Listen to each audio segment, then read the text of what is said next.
Давайте немножко вернемся, вы готовы там, да?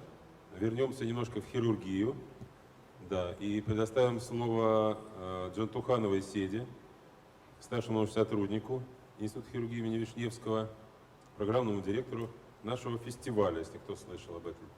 Пожалуйста. Good afternoon, everyone. First, I want to welcome the chairs, all our international speakers, and of course, all of you. And I want to say I'm sorry for delaying my presentation because of some airport issues. And I'm going to talk about short esophagus, but you know, while I was on my way from the airport to this conference hall, I just thought, why are we talking about some myths and realities in surgery? How to, yeah. It's just because still it's one of the controversial questions when we are talking about short esophagus. And still I meet a lot of surgeons who just don't believe in short esophagus. And I want to ask you, how many people in this room think that the short esophagus do exist? Just raise your hand. No one. Okay, so let's clear up. And I want to start with an interesting fact. While I made a research on this topic, it turned out that the entity of short esophagus in anti-reflux surgery is seldom described in laparoscopic literature, despite its emphasis in an open literature for more than 40 years. That implies that a lot of patients with laparoscopic short esophagus maybe are not diagnosed and perhaps treated inappropriately.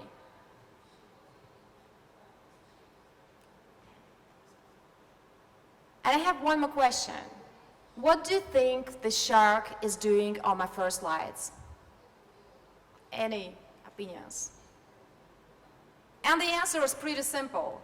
Shark has the shortest esophagus among live beings in the world. Imagine just 2-3 centimeters. Is that short?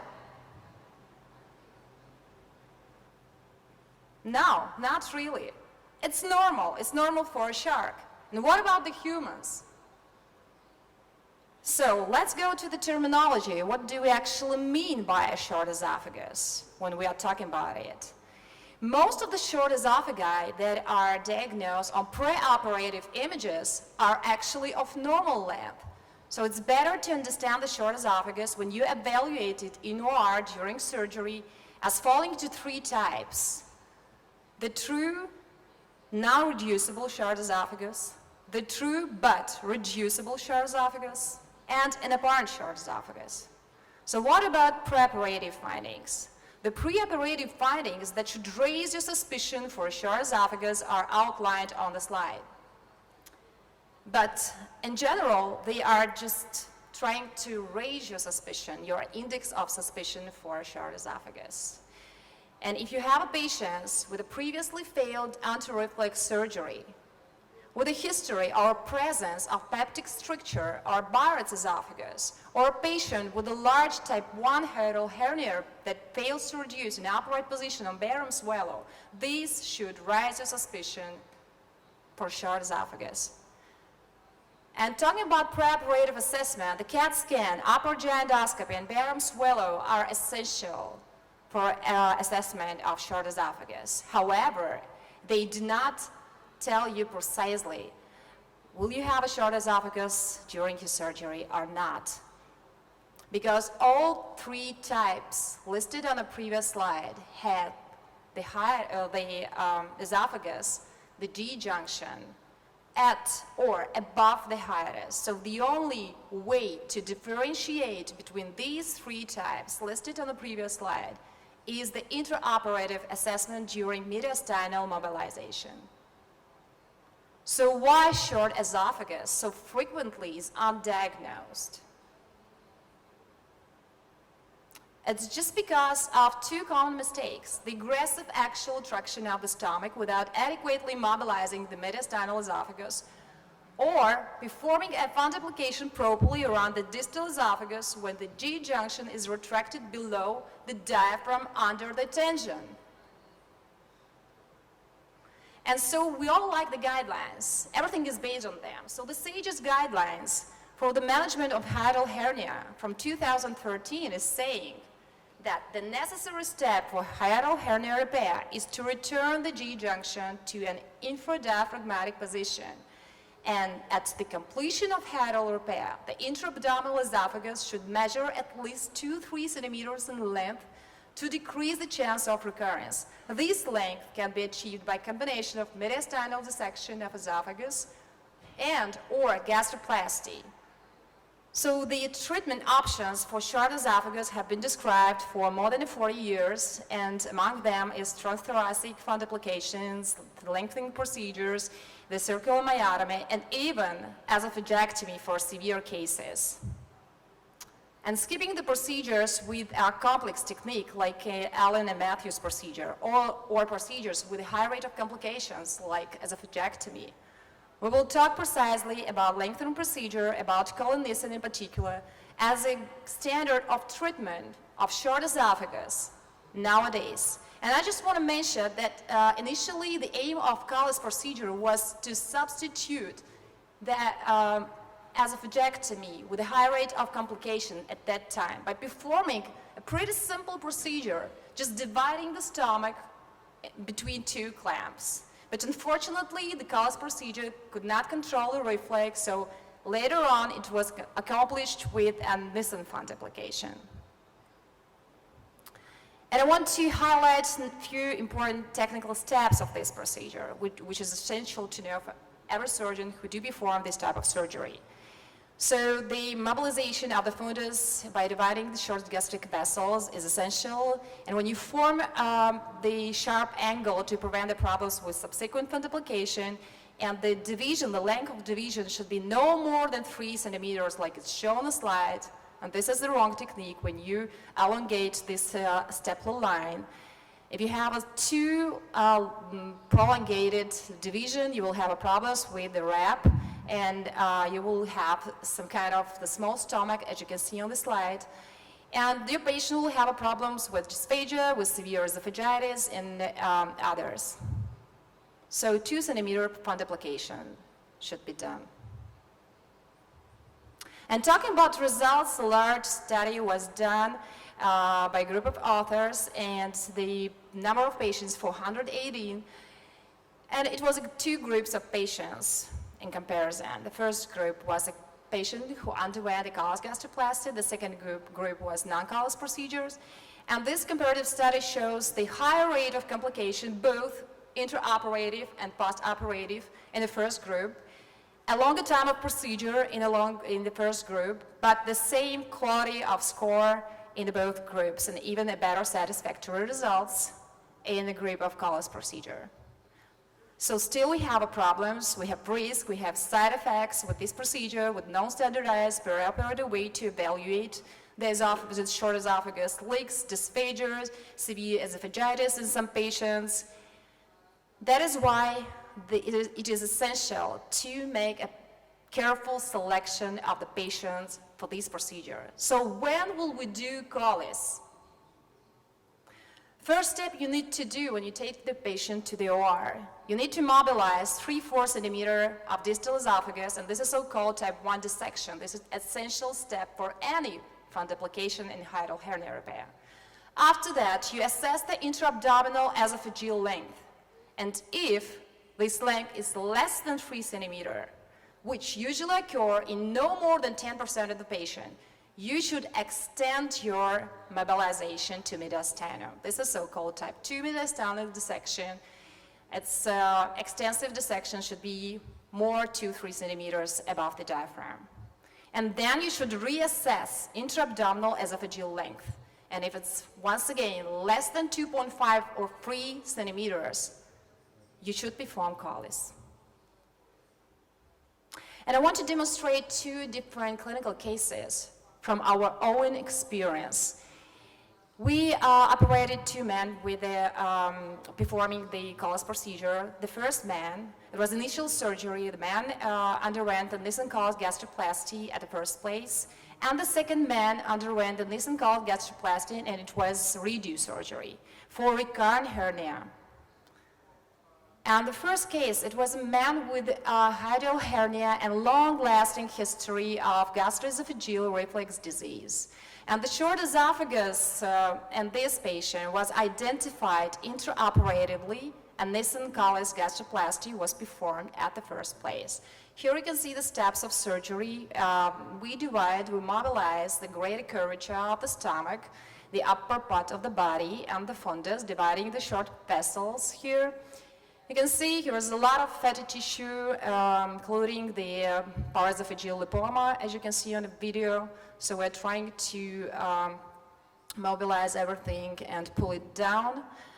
And after mobilization, mediastinal mobilization, you can see the loop around the esophagus, and the distance between the diaphragm and between the loop is no more than 1 centimeter. So after suturing the diaphragmatic crura, we started performing the wedge resection Colles procedure for elongation of esophagus. So here you can see we use 3 cartridges to, in order to perform the near esophagus. And after that, we complete the surgery performing the Nissen font application, creating a wrap. So the second patient, a patient with a recurrent hernia repair and symptoms of wrap entrapment and short esophagus in this patient was identified intraoperatively during revision surgery. And Nissen Colles gastroplasty was performed during redo surgery. Here you can see a lot of adhesions. Sometimes we do have really hard adhesions, and we need to mobilize everything to perform adhesiolysis in order to mobilize the wrap, which usually entrapped in the hiatus and in the mediastinum. After the wrap and esophagus is mobilized completely, we usually assess the length of the esophagus, and as you can see, the wrap is just beneath the diaphragm. So we reconstruct the wrap, removing all the sutures, and we once again reassess the length of the esophagus. We start with hiatal hernia repair, so we suture the diaphragmatic crura, and then we put a mesh, because this is a recurrent hernia, in order to prevent the second recurrence. We put a mesh and we perform the fixation with the suturing. So we never use stapler devices in this step. We usually suture, which is usually safe procedure. And then the second step, we perform the Colles Nissen gastroplasty, as you can see on the video, the steps of wedge resection.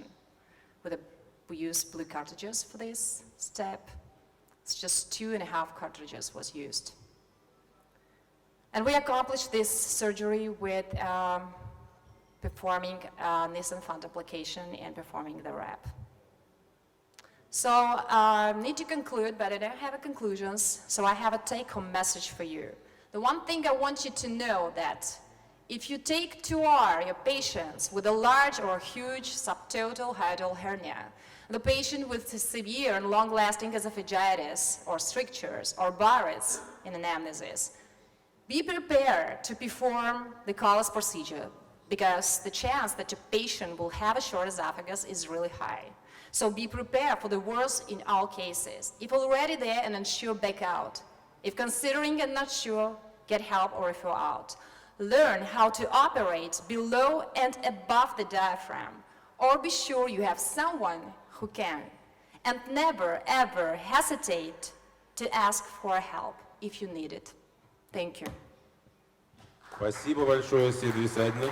Спасибо большое. Послушали? Хороший английский язык. Пожалуйста, вопросы. Спасибо. Кирилл Вячеславович. Большое спасибо за доклад. Прошу на русском. Ну, как бы, понимаю, что это достаточно редкая ситуация. Мой вопрос такой.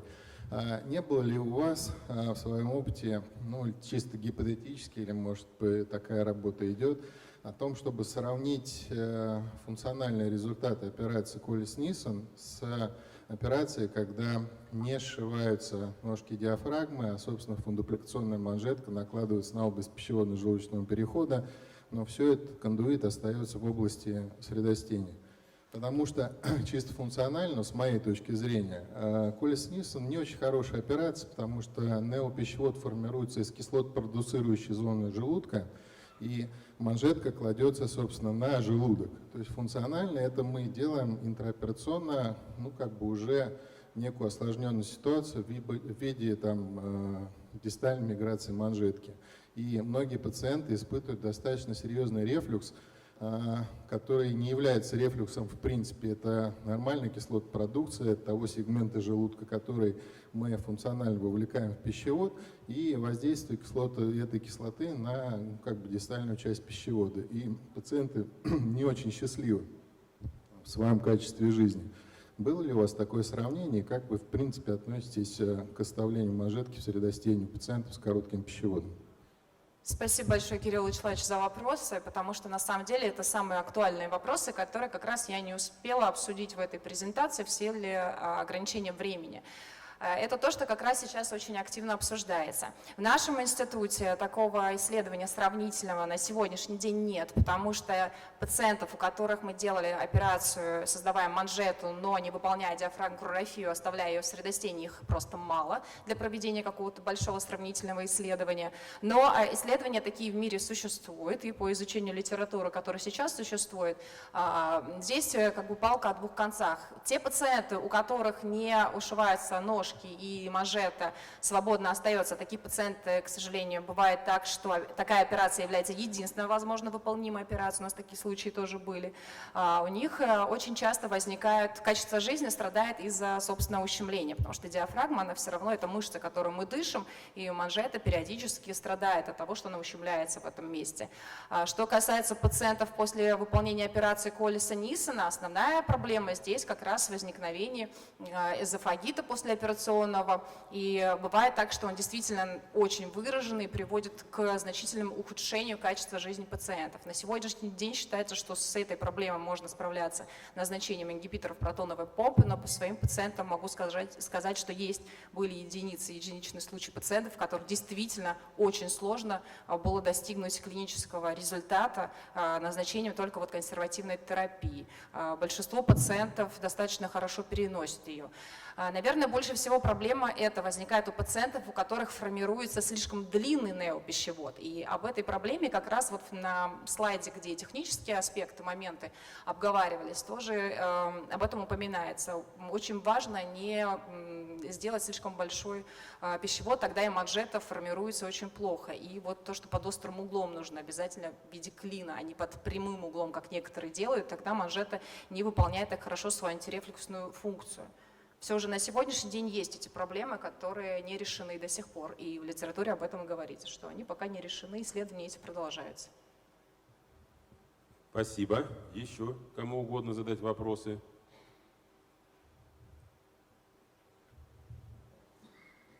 Спасибо большое, Седа Висадина. Спасибо большое. Давайте поприветствуем докладчика. Спасибо.